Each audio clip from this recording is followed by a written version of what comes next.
जय श्री राम। तो चाचा जी, मैं आपसे बात कर रहा था।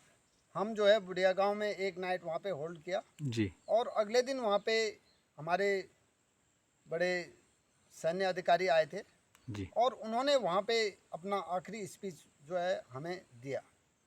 इसके बाद हमारा वहाँ पे कोई ब्रीफिंग नहीं हुई आगे, जी और उन्होंने चाचा जी हमें इतना जोश से भर दिया कि हमें लग रहा था कि बस अभी हम सीधा हाइट पे चढ़ जाएं। उसके बाद दिन में वहाँ पे क्लास चली हथियारों की। जी हालांकि रेस्ट ज़रूर हो रहा था वहाँ पे, क्योंकि हमें लास्ट लाइट यानी शाम को तकरीबन 6 साढ़े 6 बजे वहाँ से मूव करना था आगे। और मुझे याद है चाचा जी, वहाँ पे हमारे उस्ताद हुआ करते थे लास्ट नायक देवेंद्र प्रसाद, जी और उन्होंने वहाँ पे हथियारों की बहुत ही अच्छी क्लास चलाई थी। और वहाँ पे उन्होंने बोला था, साथियों इसके बाद कौन कहाँ मिले न मिले हम आपस में। और मैं आपको बता दूं, हमारे लास्ट नायक देवेंद्र प्रसाद वहीं शहीद हो गए थे और बाद में इनको जो है सेना मेडल से नवाजा गया। जी तो वहाँ से चाचा जी हम शाम को अपना पूरा साजो सामान के साथ तकरीबन 6 साढ़े 6 बजे हमने मूव किया। और उस जो चाइना नाला था उस पर हम चलते चलते गए आगे। आगे एक जगह पड़ता है, मेरे को याद है आज भी, उस जगह का नाम चाइना ब्रिज। जी हालांकि जैसे नाम से लग रहा है वहाँ पे कोई ब्रिज नहीं था। नाले को हम पार करते हुए दूसरी तरफ आते थे वहाँ पे। जी और उसके थोड़ा सा आगे जाते हैं तो वहाँ पे हमारा एक एयरफोर्स का फाइटर जो है गिरा हुआ था उसी नाले के अंदर। और मुझे शायद विश्वास है कि आज भी वो उसका मलबा वहीं पड़ा होगा, जी क्योंकि वो वाला इलाका काफ़ी जटिल, वहाँ पे जो टेरेन है बहुत मुश्किल है और वहाँ से उसको निकालना मुश्किल संभव नहीं है। जी वहाँ से हम बढ़ते गए और तकरीबन सुबह के लगभग 4 बज गए थे।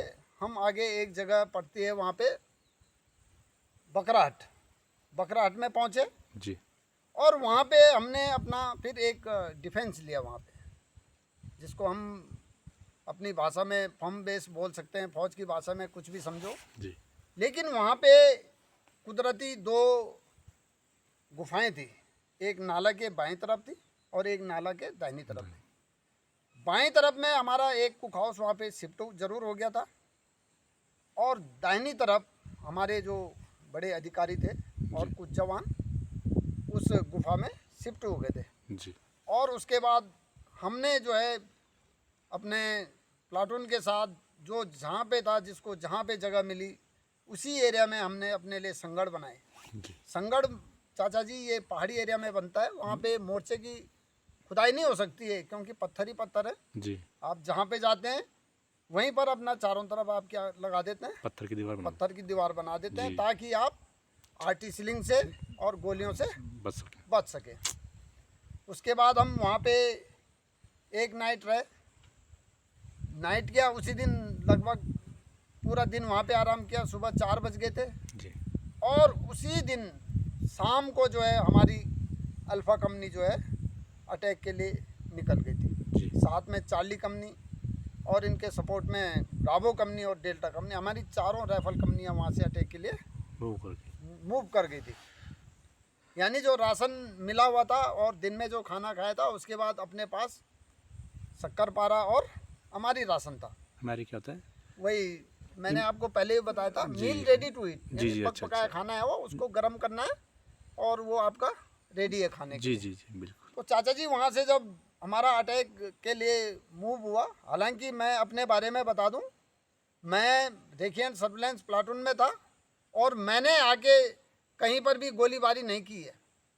हमें ज़रूर एक रिजर्व में एक प्लाटून में रखा गया था, हम 18 जवान थे जी और मैंने वहाँ पर एक फाइटिंग पॉटर्स का काम किया। फाइटिंग पॉटर्स यानी मैं जब हमारे जवान आगे जहाँ तक पहुँच गए थे उनके लिए रसद भेजना हमारा काम था। राशन रसद बोलते हैं चाचा जी, जैसे कि खाने की चीज़ अमनेशन। अभिनेशन सबसे अच्छा पहले चाचा खाने का नाम मत लो, जी जी लड़ाई में अमनेशन है फर्स्ट तो जवान है जी और लड़ाई है, खाना तो होता रहेगा। और जी मैं आपको बता दूं, 72 घंटे का राशन जवान अपना कैरी करता है जी जी और 72 घंटे के बाद उसको राशन पहुंचेगा ही पहुंचेगा। पहुँचेगा ही पहुँचेगा वो सिचुएशन के ऊपर है।